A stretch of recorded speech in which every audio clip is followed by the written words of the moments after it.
everyone. My name is Hyun. I was go by Edward. I'm a doctoral student studying education psychology at Auburn University. It is a pleasure to introduce Dr. Daniel Moos in my interview today. Throughout this interview, you will learn about his research and professional work. Before I begin my interview, I'd like to give him a big round of applause. Thank you, Dr. Moos. Okay, so my first question is, could you tell us about yourself?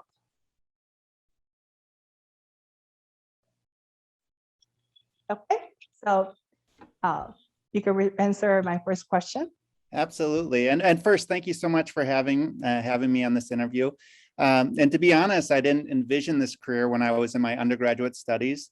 And quite frankly, my priority at that time was playing ice hockey at the university level and possibly beyond. But I think fate intervened, and I had a psychology professor who saw something in me at the time that I didn't necessarily see in myself, and that was a calling to teach. So it was through the professor's mentoring and belief in me that I really ultimately chose to pursue the profession of teaching after earning my undergraduate degree. I taught at an elementary middle school right outside of Washington, D.C., and I decided to pursue graduate school after several years of teaching at the middle school level, which I found to be a fascinating age. And for the life of me, I couldn't figure out how to best support middle schoolers. So I intended to earn a master's degree in developmental psychology, human development, and return to that middle school better prepared to meet the needs of these middle level learners. But again, I think fate intervened, and I had the privilege of taking a cognitive psychology course from Dr. Roger Azevedo. And under his mentorship and guidance, I earned a master's, then a PhD in educational psychology. And I really am forever grateful for his mentoring and friendship for over the years. And I try to continue that mentoring model with my students. And after earning my PhD, I was fortunate to find a position that aligns with my interests and my background, ed psych and educational technology at a liberal arts college, Gustavus Adolphus College in Minnesota, which is in the United States, which is my home state. And this is my 15th year here in the teacher education program at Gustavus. I teach educational technology and educational psychology courses to teachers.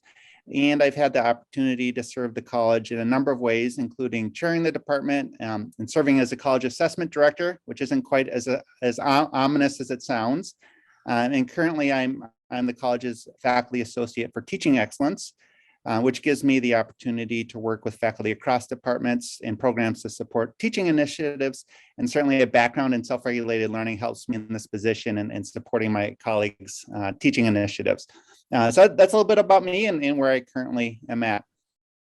Thank you, Dr. Moos. Okay, so now I have a second question for you. Okay, so in your research overview, it seems like you're interested in the impact of self-regulation in the flipped classroom. What motivates you to conduct this research?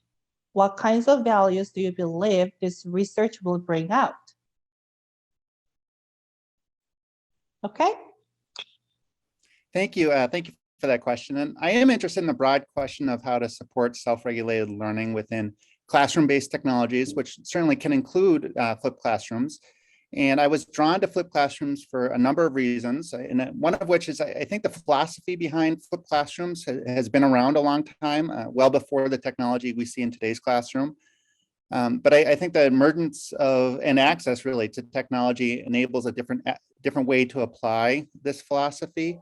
But I think technology is just another tool for teachers. There's no inherent value in the tool, but rather the values derived from the application of a tool. So I think technology can certainly support learning, but it can also limit or potentially even detract from learning, depending on how teachers apply that tool. So I am interested in understanding how we can leverage technology in the classroom to enhance learning and specifically self-regulated learning. But the more I work with teachers, the more I realize the importance of understanding both the constraints and opportunities to support self-regulated learning in the classroom, whether it is through technology or more, I guess, traditional learning environments or approaches to learning. And you'd asked about the value. And in my opinion, the value of this research comes down to whether teachers have the capacity in the broadest sense to support self-regulated learning in the classroom. And certainly, I think classroom-based technologies offers unique opportunities to do so. We can look to the flipped classroom and how technology allows teachers to apply a philosophy that I think has been around for many years. But I always come back to the question, do they have the capacity to do so? And I think of capacity really in the broadest sense. I know in Minnesota and certainly in other parts in the United States, we often hear of teacher shortages, but I've also heard of alternative perspectives that teacher shortages, in fact, aren't the issue, but rather teacher retention. And teaching, of course, is an incredibly rewarding but demanding profession. And there is absolutely a retention issue in the United States. So I think going back to your question, the value of research that considers the role of SRL in learning with technology, or how technology can be designed to facilitate self-regulated learning in the classroom, I think will be most fully realized. The value will be most fully realized within the context of these really very real demands teachers face. And I think particularly with beginning teachers in the first year or two, when retention is a real concern. Thank you. Thank you, Dr. Moos. That sounds very interesting. But I have a follow-up question to your response. I also personally value the flipped classroom, and the idea is wonderful because students can complete their work on their own pace at home or at their study lounge, and then they're going to bring their work to the classroom, and then we can actually promote collaboration with students. But my concern is, and also wondering how we can better organize this. So for example, let's say if I have a student with special education needs, or if I have students whose parents are less educated or they have less resources. And obviously, I think that for those students, it might face challenges of implementing or following the flipped classroom structure. So in this kind of circumstance, like, what's your advice, or what is your thought? That's a great question, and it's a very timely question. I actually was just talking to some pre-service teachers in my educational technology class because we were addressing the issue of equity and equitable access to information. And I think what we've seen in the last year and a half, again, within the context of what we've seen in the United States, is that gap has widened in some cases for the very reasons that you point to. And I think there are a number of factors, one of which, in my opinion, technology, particularly nonlinear technology, introduces some unique demands on the learning process. So even if we're not taking those other factors into consideration, I know that when I first started teaching, I made assumptions about how students knowing how to learn with technology that were misplaced. Students have to be taught how to learn, how to self-regulate, and certainly within the context of technology. And I think those challenges are magnified when students when there are additional needs that need to be met with students. So I think I'll point back to teacher education programs in really promoting this idea of self-regulation with not only within teachers, but also this idea of equitable access. And so I think that's a really important issue, but it's also a really complicated one. And I think the first step is acknowledging that the emergence and reliance of technology, particularly in this last year and a half, have really given or magnified some of the issues that you talked about in terms of equitable access. That's wonderful. Thank you.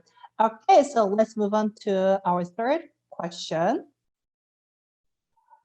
As far as I understand, you're serving on the editorial boards for the Journals of Contemporary Educational Psychology and Metacognition and Learning. What kinds of tips would you want to share with graduate students? What should they do to prepare to write good articles? Okay. Another great question. And I'd be happy to share two perspectives that have at least helped me make the writing process a little less onerous. First, the choice of words in this question, I think, are key. You described it as a good article. And when I began my teaching career, I received many pieces of excellent advice, but one that has really stuck with me is don't let the perfect get in the way of good. And I certainly try not to let the perfect lesson get in the way of a good lesson. And I think the same should be said for preparing an article. Personally, I've never had an article or a paper accepted without revision. And I think the closest I came was one paper that required minor revisions with the first submission. Everything else, though, is major revisions.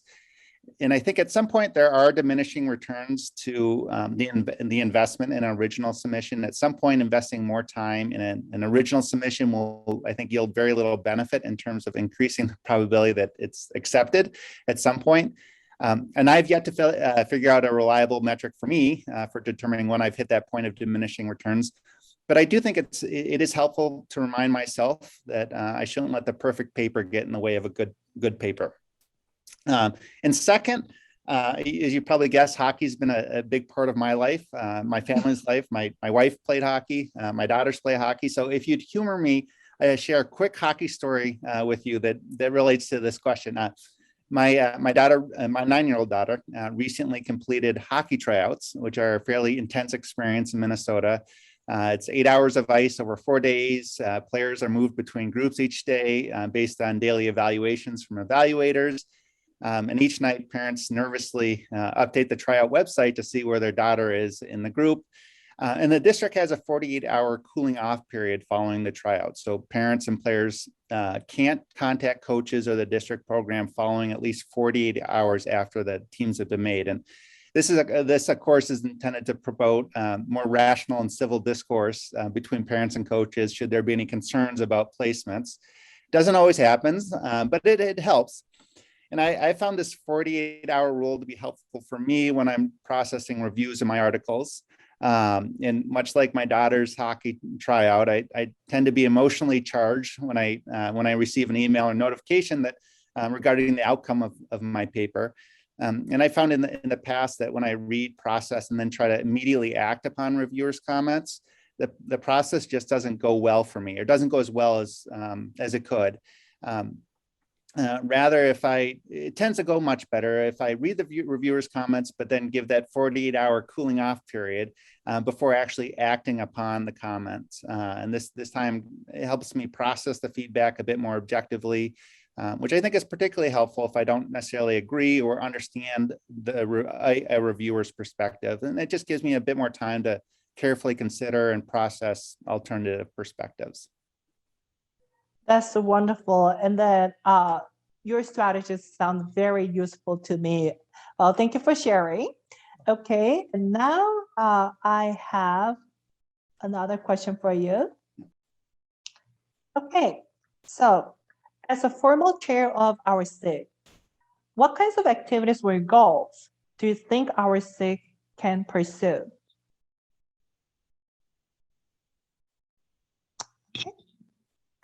Well, I've been a member of the SIG for over 15 years, and I think it's close to 20, which I know pales in comparison to some of our members, but I do think it's been long enough where I feel like I can speak to why I think the SIG is special, and one word comes to mind: community. We share a common research interest, of course, self-regulated learning, and it's a fairly broad field, but we share this self-regulated interest in some form. But I don't think a shared interest is enough to build a community, but I think it's how that shared interest is engaged that builds a community. And we can look to the SSRL SIG times of how this community is engaged. And the narratives are often drawn from fairly diverse groups. You have teachers, prominent SRL researchers, emerging young scholars, graduate students, and all their voices are valued and presented in a way that I think builds a community within the SIG. And I love reading the SSRL SIG times. The topics are relevant, the stories humanize the field, and I always walk away with a new perspective of something related to self-regulated learning.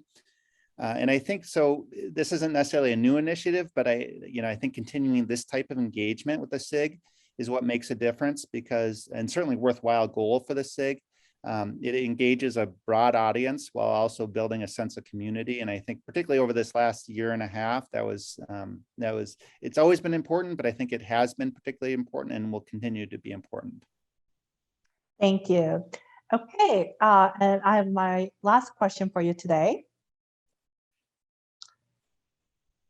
How has your past student experience shaped you as a researcher?